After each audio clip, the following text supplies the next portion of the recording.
aware of where things are as far as Fighter Fest. It seems surprising if that's the case. I assume that would be just to pop a TV rating, but when you get a guy like Mike Tyson, if they're able to work out some kind of deal with him, I'm kind of in the same camp with Dave. You try to maximize the amount of money that you can make on it, and you do it on a big show like an All Out.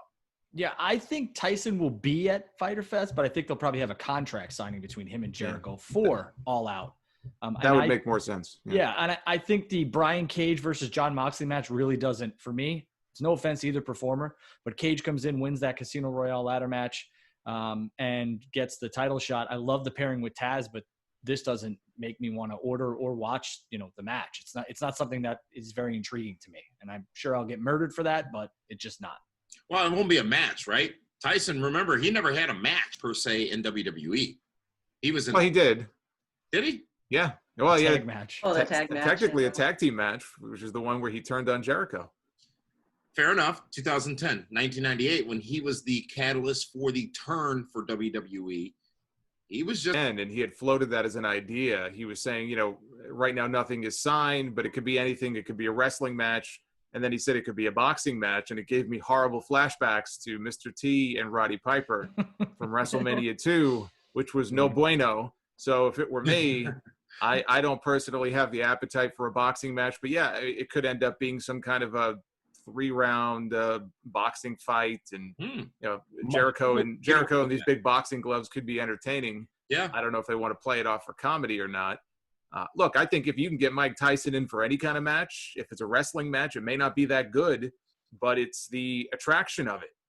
And that, like Damian pointed out, we didn't get that match back in 1998. I think a lot of people were hoping we would get Tyson against Austin, and it never happened. So if you could do Tyson and Jericho, Tyson looks to be in pretty good shape.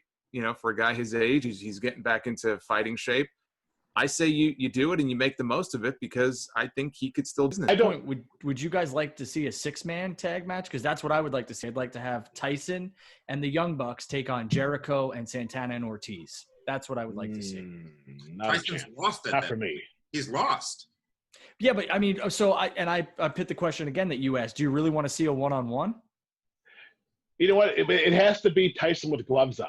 There's never that I can remember in the history of professional wrestling where a boxer has gone into the squared circle and not had boxing gloves on. Mr. T. That's who you're – but when he had his match – but that was in a tag match. Right. Like in a one-on-one match, they've Okay. always had their gloves on. And that's who they want, because Tyson's going to be having – he's probably going to be fighting Evander Holyfield on pay-per-view in a boxing match. Really? I don't know if I trust Mike Tyson to be in the ring and not have boxing gloves on. I agree with you 100%. Just if you watch how that pull apart happened, that was a complete disaster. Yes, it was. Yeah. So you need to make sure if Tyson hits you, he's got gloves on. Well, did they fail right there? Because, okay, after that, so you had the pull apart, which we talked about last week. You had the pull apart, then you had Tyson's video backstage. Then you had Jericho this past Wednesday on Dynamite accepting or challenging Tyson to a match. So progression-wise, we're doing okay. But did they ruin it from the get-go with the, I guess you can call it, the comedic nature of the unbelievability of the pull-apart, to the point you made, Jason, of how much fun can they have? How much fun should this be? And while it may be entertaining, do you bring on Mike Tyson to make a funny ha-ha? Or do you bring on Mike Tyson to elevate your company and your stars? Well, that's the biggest issue that I had with the whole thing. I don't know how many of you saw Henry Cejudo. He's an MMA fighter. He was there. He was part of Tyson's entourage for the pull apart. And I assume he did this on his own. The next morning, he posted video from backstage when they got to the back. And they're all just palling around like they're best friends. And it really irked me, because you've got to have more common sense than that. I assume he just was having a good time and didn't know any better. And it highlighted the biggest difference between what we saw with Tyson and Jericho, where everybody was kind of all smiles and everything. There was no intensity, right? When we saw Tyson and Austin all those years ago, there was an intensity about it. It wasn't for comedy. It wasn't played for laughs. I think that's something that's lacking here. You don't want to make a joke of the whole thing. And so you know, to Dave's point, having the boxing gloves on, I think that would make sense. Him and you know, Holyfield probably are going to have some kind of charity fight. I saw the Holyfield video, so clearly that's going somewhere. And who knows how that might influence this? You know, if they're trying to put that fight together and they don't want Tyson to get hurt, you know, this whole thing could fall apart very easily. So you don't want to play it for laughs. I think it's missing a little something, but I don't know if they can recapture that. You know, what we saw 22 years ago. The circumstances now are very different. They can't try. And I think they tried with that pull apart, and it was unfortunately, because it was so similar, it didn't come up good. Now, keep in mind, again, 22 years ago, some people never saw it. Some people don't understand it. A lot of fans are like, this is awesome. Mike Tyson, the guy from Hangover, the point you made earlier, or the point you've made, Dave, the guy from Hangover, is in a wrestling show. This is cool. He's got those tigers. I get it. Makes sense. New audience. A lot of you are old, so you can't see the new wave like Linda and I can see. But they could go in many different directions with this. They can go in many, many different ways with this, but it's going to be on free TV. So how do you capitalize on it in such a way that whatever investment, if any, is being made in Tyson, that you get the full effect out of it? Andrew, how would you capitalize on this situation, this opportunity for not a one-off for 2 weeks, but for the long term? Well, I think they tried to do this, and I think the problem is right now is that both ESPN and Fox are kind of in bed with WWE, so that kind of leads them, being AEW, well, to gather that publicity that they were trying so hard to get with Mike Tyson. It really wasn't going to work. How I would do this, I'm not really sure. I thought the pull apart was kind of lackluster. I thought that, like you said, Tyson was coming off the biggest fight, and he was being banned by the boxing commission, and he was red hot. Showed up at the Royal Rumble, and then we were off to the races. I would probably have a boxing match with Chris Jericho, and I would try and capture as much publicity as I possibly could. But I don't know. I think this one's kind of dead in the water right now. I really do. I think the challenge with the boxing match with Chris Jericho is if Tyson comes in and looks like a fool, has fun with it, makes it a comedy bit, he's then not serious outside. Very true. Of that. Very true. See, I think I think what they need to do is they tripped out of the gate with Tyson. Okay, they had way too many of his entourage in the ring. I think what you do is Tyson comes back in a week or two to TV with the whole entourage, but they're stopped out back by security and says, no, only 2 or 3 of your people can come in. And everyone else now is forced to stay out, okay? So that way when they have finally the interaction between the inner circle and just Tyson and his 3 or 4 associates, as we can say, now it has more of a real grit feel to it. I think Tyson will have his gloves on. I think it's going to be like Ali against Inoki, where the wrestler versus the boxer. Chris Jericho is so good, you don't put gloves on him because he can improvise. You put gloves on Jericho, and now you limit how good he is in the ring because he's a tremendous storyteller. He knows what he's doing. He knows how to be safe. So they go that route where it's Tyson the boxer versus Jericho the wrestler, and that's how you build it. Boxer versus wrestler. Couldn't they do a boxing match where Jericho gets knocked out quick too? That, to Damien's point, to save Tyson's, behind, in case. No, because here's the thing. You can dance around the ring and not do anything for 15, 20 minutes. Yeah, Floyd Mayweather does it every fight. Yeah, so if you're going to bring in Tyson, you're not knocking out your number one guy quick. But what do you do to come out of it? How do you capitalize on it? So let's move beyond the actual contents. Well, actually, we can't move beyond that. But the question is, how do you garner? Because you don't make an investment like this, again, assuming it's a substantial financial investment, you don't make an investment like this not to get anything or to get 1 week or 2 weeks or one pay-per-view out of it. The only bar we have to hold it against is WWE successfully using the leverage in 1998.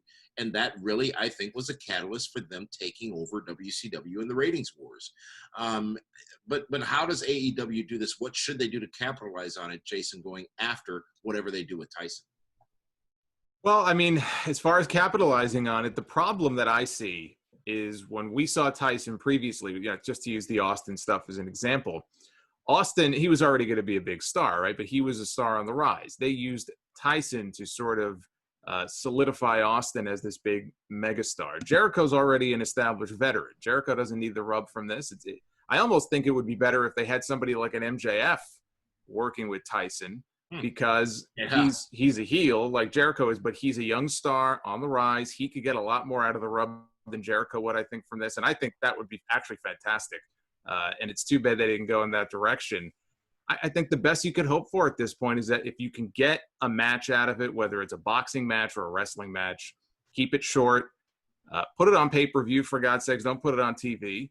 And hopefully they can just, do some business with it.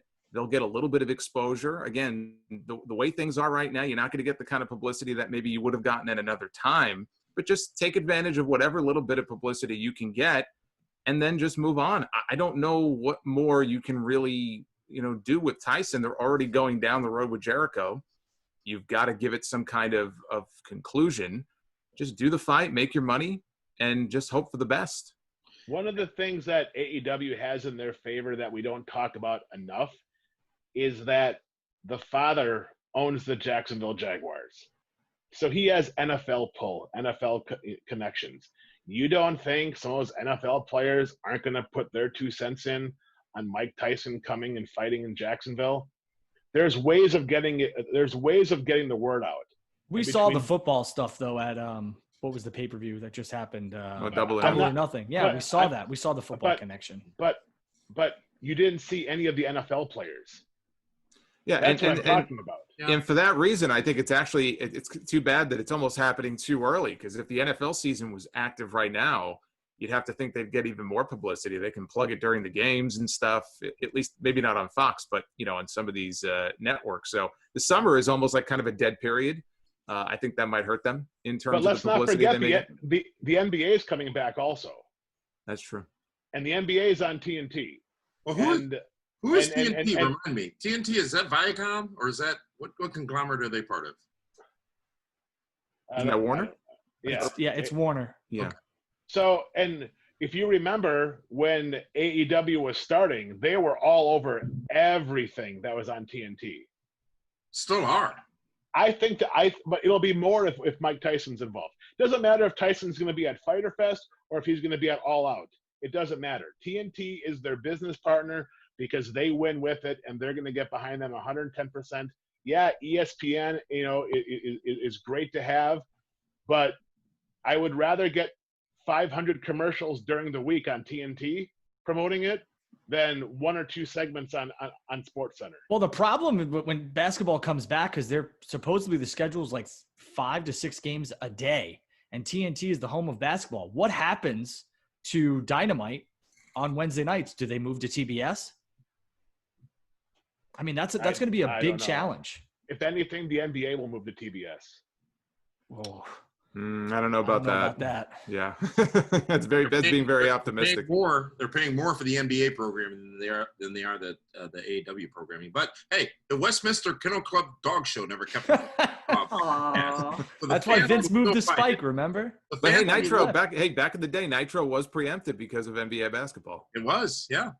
It's a fascinating point though, Damien, because realistically, like Jason said, they should do something with a rising superstar, because Jericho's very established. So Mike Tyson, well, there's time to change things up. But do you trust MJF not saying something stupid to Tyson right now? That would be brilliant, though. Tyson would be great and stupid. That's what's great about it. Yeah, do it. Let him get knocked out for real.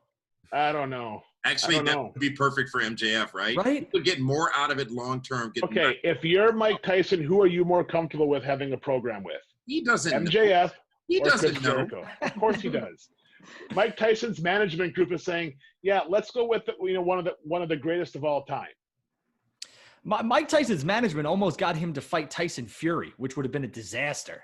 So, it's about the payday. Well, you know what that would have been called? That would have been the Tyson Fury fight, which would have been very bad. So, final question on this. Linda, starting with you. Fyter Fest, should that be the event that houses Chris Jericho versus Mike Tyson, yes or no? No. They've got time to build this and change things up. And it's the big moneymaker for the next pay-per-view. Hopefully getting more viewership July 1st and July 8th will lead to more money in the end, obviously. But no, they have time to get that contract signing like we were talking about. Another face-to-face without a brawl happening. That was a bit too soon for me. And yeah, we can wait till the next pay-per-view. Jason, what do you say? Yeah, it's far too early. I mean, if you're going to do it, you have to wait until you get to your next big show, which is going to be Labor Day weekend. And that gives you a couple more months to really tease this out, try to get some publicity out of it. Again, maybe as David said, maybe you could tie the NBA into it somehow. To do it at the beginning of July, I think would be insane. Andrew, final word. I say it's way too early, and no, I would wait till All Out, and I'd have Sammy Guevara throw the towel in on Jericho and turn on him. That was a question I had, actually. How long will this inner circle last? Because that turn has to happen at some point. I don't know if it's Guevara, but it has to happen at some point. This could be that moment, and that could be the next after Tyson.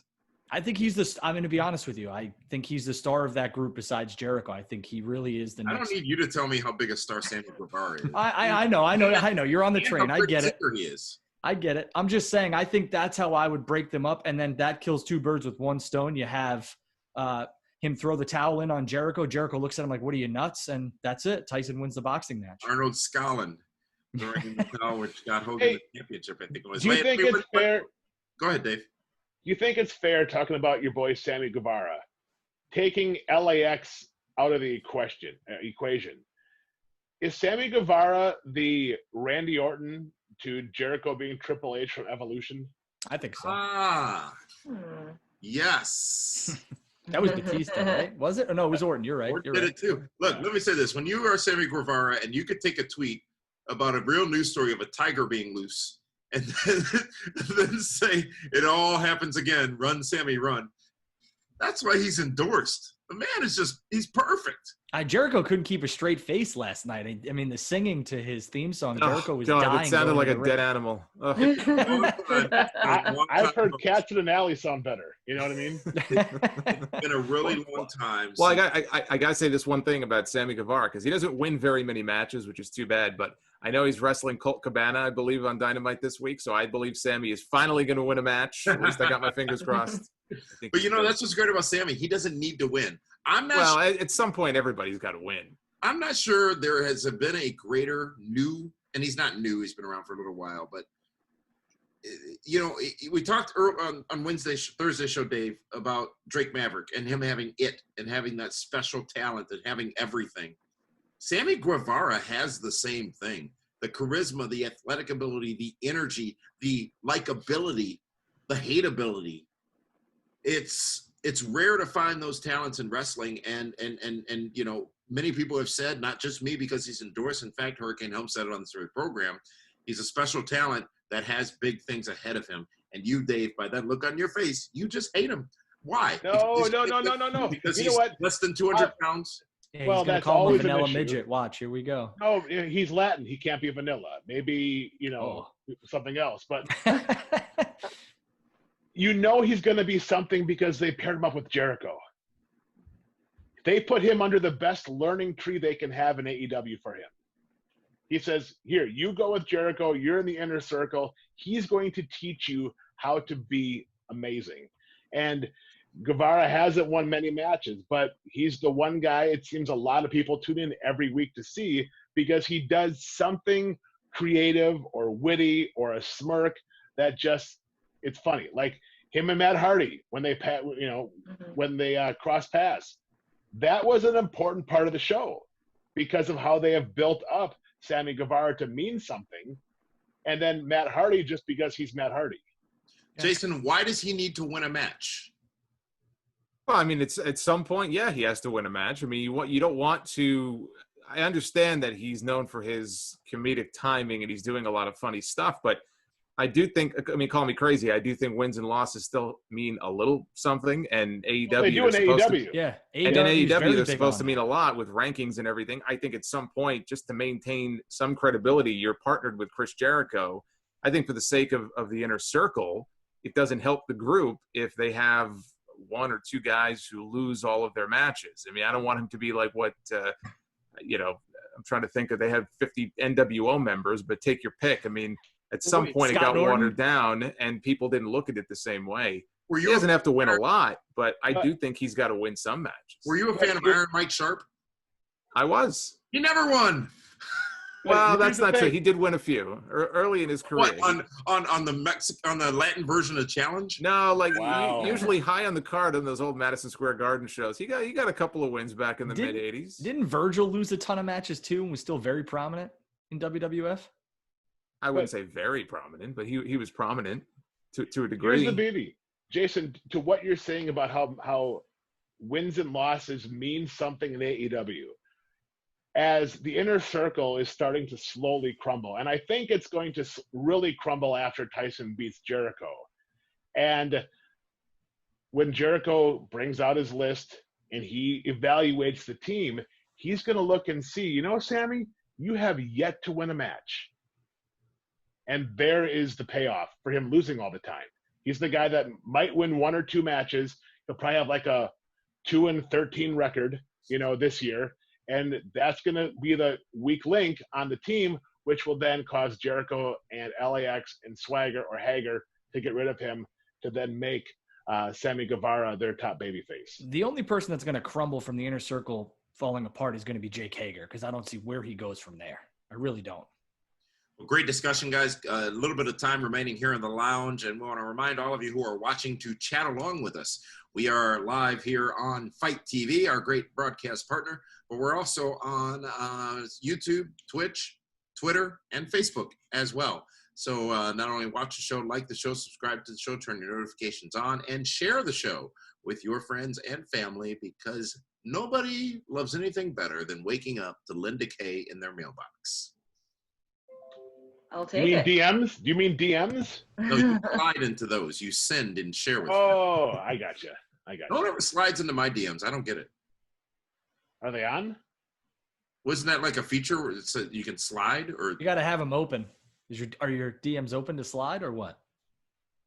we'll have to discuss this after the call here. Yeah, A couple of other quick hits before we are out of the lounge here. And WWE announced earlier this week, on Monday actually, that the WWE Network will have a free tier. Now, we've heard about this for quite a while, but what are your initial takes and thoughts on some of the old pay-per-views and some of the broadcasts or some of the programs from WWE, including Raw, which 3 hours is never long enough for anybody, seems to need to run over onto the network on this free tier, which is smart from a business standpoint, unless you're an exhausted wrestling fan like this guy.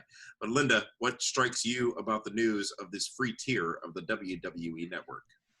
Well, I think kind of ties in with Fyter Fest possibly being, with it being free, try to get more viewership. I mean, you know, you got to see the product now with the whole pandemic, everything changing. They've got to see or get other ways to get more fan viewership. And, you know, sharing usernames and passwords can only go so far. They need to get more viewership, get more casual fans coming in. And, you know, you're with a little bit of sports that we currently have right now, besides UFC and WWE, or wrestling as a whole, there really isn't much of an outlet for new footage. But we also need to see, you know what, wrestling isn't always like this. It's not always empty arenas, no pops.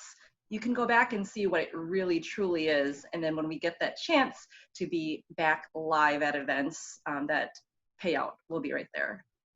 Jason Solomon, question for you. Matt Riddell has been called up to SmackDown, the blue brand for WWE. And while we probably won't see a match between he and Brock Lesnar, what's your take on his graduation from NXT? Well, I mean, it's been a long time in the making. Anytime somebody gets called up or down, depending on how you look at it, from NXT, I get a little skittish because you never know which way they're going to go. Some guys have success, other guys not so much. I'll say this about Matt Riddle. If they can't find a way to make money with him, and if he's not a big star in this company within the next year, then they don't know what they're doing. They're doing something wrong. This guy, he can work. He's got charisma. He's likable, very athletic. So he's got all of the tools that you would want in a big star. I have high hopes for him. I think on the SmackDown brand, he's got a lot of good talent there to work with. I like the fact that he went to SmackDown and not Raw. There's some enticing matchups on that brand. AJ Styles, Daniel Bryan.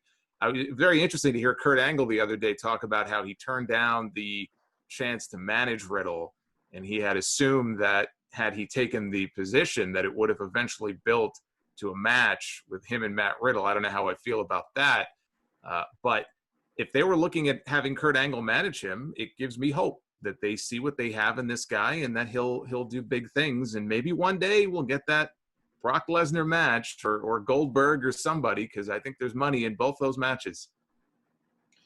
All right. Well, Dave, I won't ask you a question about Matt Riddell's size, but Andrew Baydala, final question here in the lounge today. Slammiversary coming from TNA. They have said that they're going to be bringing back some stars, and they teased quite blatantly that many of those who were released from WWE who 3 days prior to Slammiversary will be beyond their 90-day compete clause may be appearing on that show. Now, we know Drake Maverick won't, but what's your take on TNA taking that bold step and going similar to what Vince McMahon did in 1996 before the Warrior came back, when the Warrior came back and said the Warrior was coming back? My take on that is I think it's a smart business move. They still have a lot of momentum, them being the released talents. I think Mike and Maria Kanellis, Eric Young, EC3, maybe even Rusev, who's never stepped foot in an Impact wrestling ring, but I think it's a smart business move. I don't know if they'll be there long-term. This might be a per appearance deal, but I think it's very, very smart. And I think they're smart to capitalize on it. And it'll make me want to tune in. So kudos to them. Well, let's not forget the show they were going to do WrestleMania weekend was going to feature a lot of returning talents from TNA. So good concept. Let's see if they can do it. Hopefully this gets them some traction, because guess what? In our new incarnation since WrestleMania prior to March, that's the first time we've talked about Impact on this show. Wow. So with that being said, it is not just this show. There are more shows. And you, Andrew, just this past week, launched your own little gimmick out there in the virtual world. Why don't you tell us what it's about and where we can see it? Yeah, me and a buddy of mine kind of run down the week that was prior in wrestling and what just happened on Wednesday nights. And you could follow it at my Twitter, which is at Andrew Baydala, live on YouTube and Periscope every Tuesday and possibly Wednesday night. We'll see where that takes us. And Linda, I understand you're on Cameo now, or is it OnlyFans? And we can view you for, oh, is that not true? Wait, tell me this? What? Oh, that was Dave. I'm sorry. Dave, you're the one with the Whoa. I told you Linda was on OnlyFans. I didn't say I was on OnlyFans. I thought you said you were her only fan. Well, I'm always $5. Oh, it was way more than that. How long was it? How long? Carry the 4. Details. Yeah. Looks like we lost Jason Solomon. Must have been something you said, Andrew. But Jason Solomon reports on the Solomonster Sounds Off podcast, which you can get across all the social media channels as well. Folks, an active week in professional wrestling. Want to remind you the Pro Wrestling Report is with you each and every morning during the week. Meathead leading the charge with PWR today. Yeah, well, pump the brakes. We got to talk about that. Yes, please. You're not making your appointments, and I got to fill in? Well, can I say something, Damon? You always give a lot of love to us to plug and promote. Congratulations to you on your new position. Oh, why, thank you. Are you a Seinfeld fan? I am. So you know the term worlds colliding? Yes, I do. Thank you. Welcome back, Jason. We were just talking about how you get away with with so much more hair. There doesn't seem to be any product in it, and it still looks good. Well, I appreciate that. That makes me feel good. No, I've given up already as far as product. I was trying. Yeah, you try to like slick it back and stuff. It's got a mind of its own, so I just kind of let it go. I look like Albert Einstein before I at least was able to brush it for the show. So Linda was just telling us how you could just slap it up, flip it, rub it down, and say, "Oh no." Yeah. I could probably twist it into little bow ties and stuff. I can get creative. Tell us about the Solomonster Sounds Off podcast. Sound Off podcast drops every Sunday. I also have a live Dynamite stream up on YouTube every Wednesday night, but you can get the Sound Off on all major podcast platforms, iTunes, and we are now on iHeartRadio as well each and every Sunday. Congratulations. What is this Dynamite stream? Are you during the show, during the broadcast? No. As soon as the broadcast goes off, I go live. Awesome. All right. Well, there were so many jokes I was ready to make there that I'm killing myself. What, about the balloon animals? That's what I thought you were going to go with. No, about once the show goes off, you go on, whatever. Linda, OnlyFans, what's your backslash? He's still on. My good What? God. I What want is to make this you some money. speak of? Well, Hey. we gotta create this. Sonny's doing 6 figures already. So Linda, I know you can do at least that. Oh, you guys. You do this for me, okay? Oh, sure. I'll be your content creator. That's Oh, perfect. Jesus. Well, Oh my goodness, huh? All right. I don't know what I'm getting myself into, guys. No, Well, I you're- don't know. Money. I don't. You're You don't getting want into it. money. Whatever you're getting into, you don't want it. Guys, Gail, thank you very much for joining us. I love the lounge here on the PWR Primetime Super Show on Saturdays. Unfortunately, Josh Chernoff not with us today, which is why we heard so much more from Jason. But, Josh, as he said last week, his wife expecting another child. He's got to obviously focus on what needs to be focused on: his life, his child, his family. We welcome Josh to come back, and we'll be back on the show after he gets through this time in his life. So with that Yeah, being 18 years. Right. yes. Yeah, it'll be a while. With that being said, thank you guys all for your contributions. Thank you for watching. We're going to take a brief time out, tell you a little bit more about Fight TV and Collar and Elbow. And when we come back, we have to endure this week's edition of DWHS, which is always full of just nonsense. We'll be right back in just a moment, folks. The wait is over. All Elite Wrestling is now available on AEW Plus. What are we seeing? This is your chance to watch AEW Dynamite, commercial-free and live every Wednesday night. Let's do this! Exclusively on the Fight Digital Sports television platform. AEW.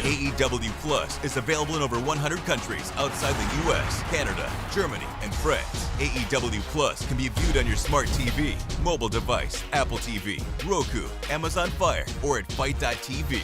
You ain't seen nothing yet. Starting this month, AEW Plus will also feature every episode of AEW Dark.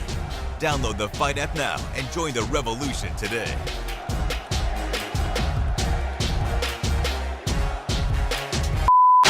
Following announcement has been paid for by Collar and Elbow. Folks, there's Jumpin' Jeff Farmer. Jeff, a while back, what a match you had with Motley. Yep. A hero to many, but without a villain, there can truly never be a hero. Motley Cruz, you turned the tables on me. You turned the tables in a wrong way. Now the tables have been turned again. The other way. Collar and Elbow has signed the most villainous of villains to be a sponsored athlete. Mr. Buddy Lee, did you hear that? That's right, Motley Cruz representing Collar and Elbow. Did you hear him? I heard it. Get me excited, man. Oh, we are going full force with this game plan. Gang plan or no gang plan, you come my way. Defeat is waiting on you, son. Collar and ElbowBrand.com. Full force. Welcome back, ladies and gentlemen, to the Pro Wrestling Report, prime time on a Saturday night. David, this truly has become the Super Show.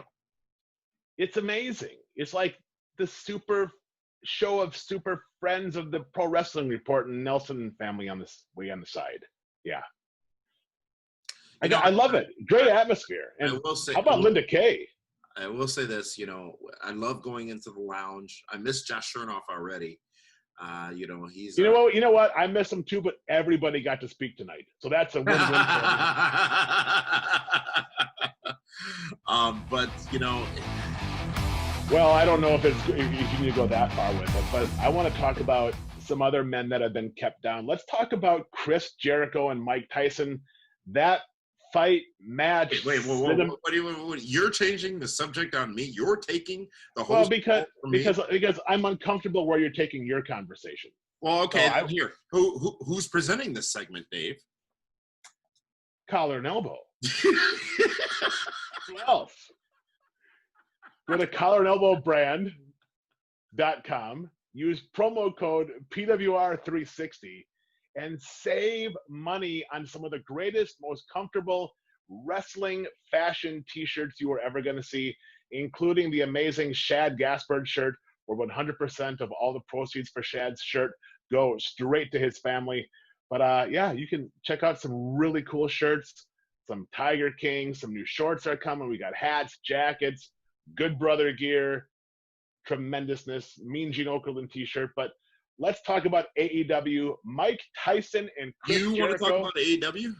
Absolutely, because it looks like Tyson and Jericho are going to be going Tyson and Austin. one-on-one. Tyson and Austin. Tyson and Austin. Are going to be going one-on-one at Fyter Fest, which I can't believe they're going to give away that match for free on free TV. I know Shane Helms, we talked about earlier, where he said maybe he got, it's a cheaper fee. It's not a pay-per-view. It's not. It's on TV. Do you have to pay a cable bill to get TNT? Well, it depends what kind of gimmicks you got on your TV. Then it's a pay-per-view.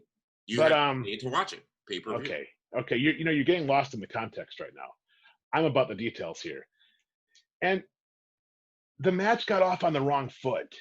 It was kind of soft, when he was involved with Cody and Lance Archer. He didn't get involved. He was yawning at ringside. He was all about himself. Then he confronts Jericho in the inner circle, and like 36 guys come out, which apparently the announce team had no idea all these talents were coming out with him, so they weren't prepared for it. They didn't know. They couldn't get it over who was all with him and whatnot. Tyson's buddy, who looked like you saw the movie No Holds Barred, correct? Of course I did. Okay, number one of the fighters, he had like I think it was Bill Eadie, Demolition Axe. He had like the black eye paint on, and he's one of the rough and tumblers against Hulk Hogan as Rip. Anyways, I'm going way off in something else here, but it was sloppy, and it's like it wasn't good business, and they didn't capitalize on it. It wasn't all over mainstream media TV, which is what they were hoping for. And now instead of trying to recapitalize and not capitalize on it, they're putting it on free television, which tells me they better record that match, because Mike Tyson, as amazing as he is, has no clue what he's doing, because he looked lost. I think he ruined the segment by not paying attention to what was going on.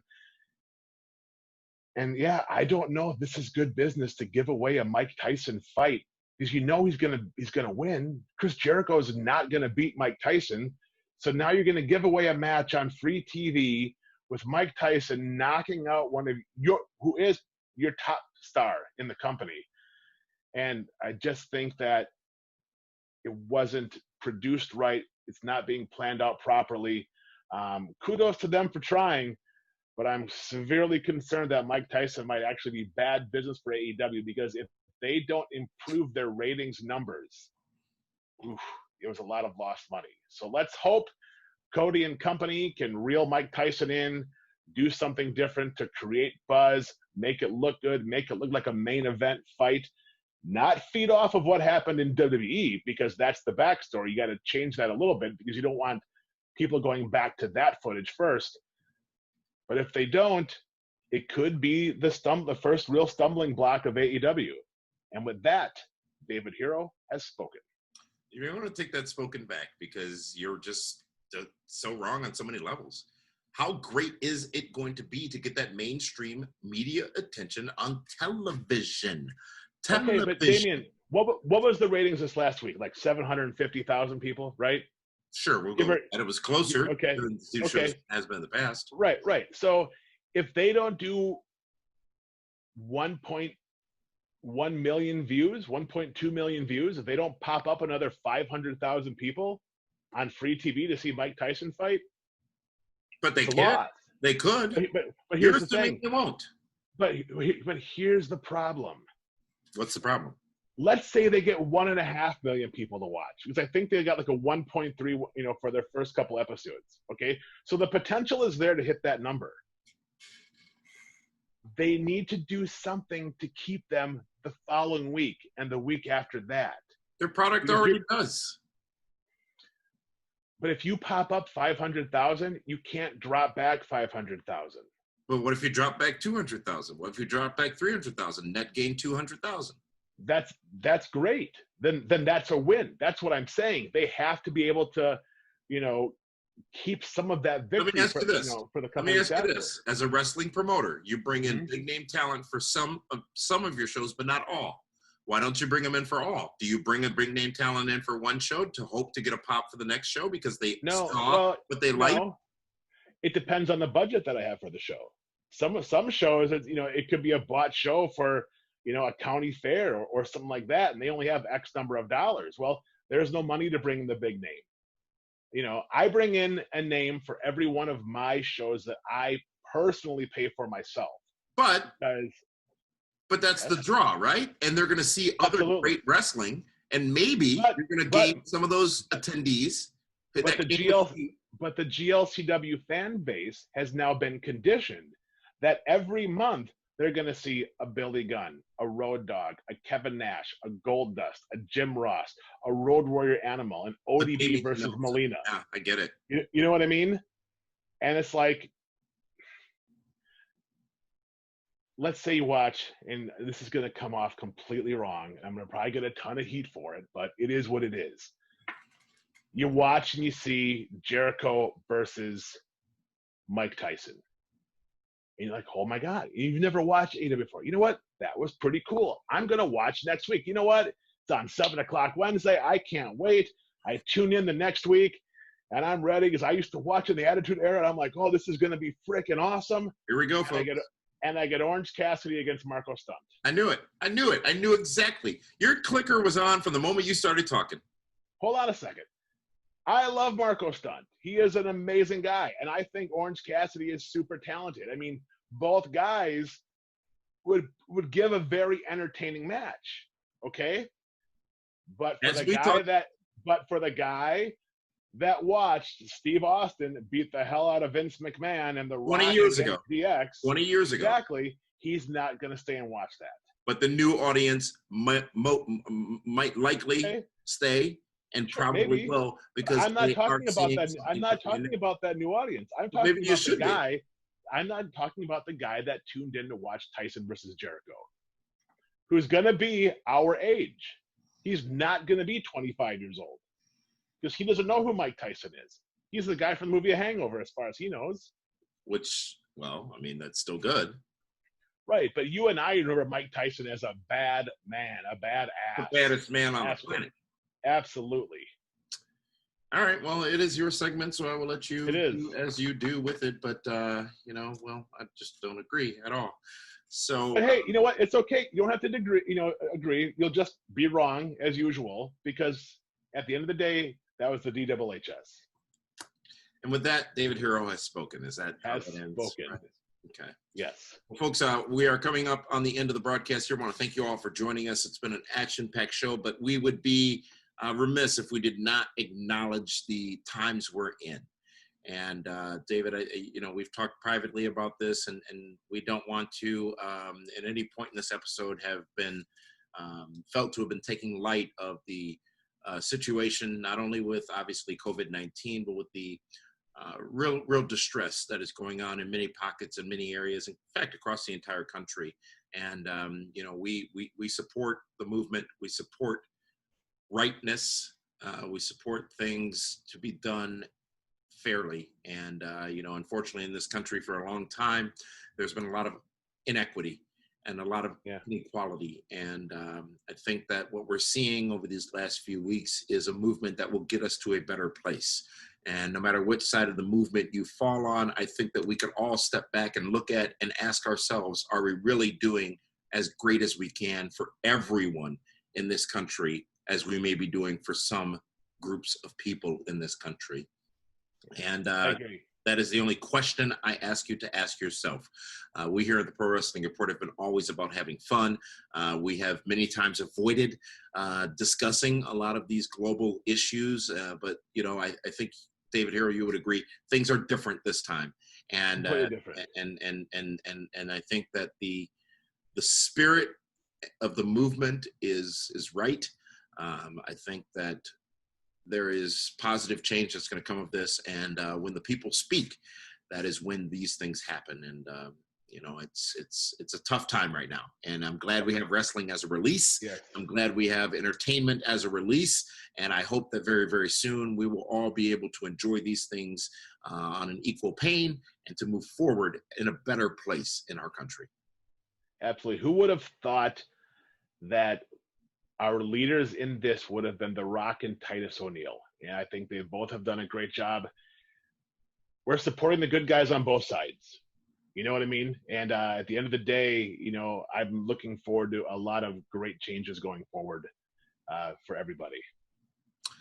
And with that, folks, for the entirety of the PWR team and for that one, this is Damian Nelson saying thank you so much for joining us here on the Pro Wrestling Report Super Show. Tune in tomorrow night to In Your House, to NXT TakeOver In Your House, to see how well that guy and Shane Hurricane Helms did in their fantasy booking in our special Be the Booker episode that popped last night in advance of NXT TakeOver. So we'll be back with you again on Thursday night for another new edition of Primetime. But in the meantime and in between time, each and every weekday, get a brand new episode of the Pro Wrestling Report across our social media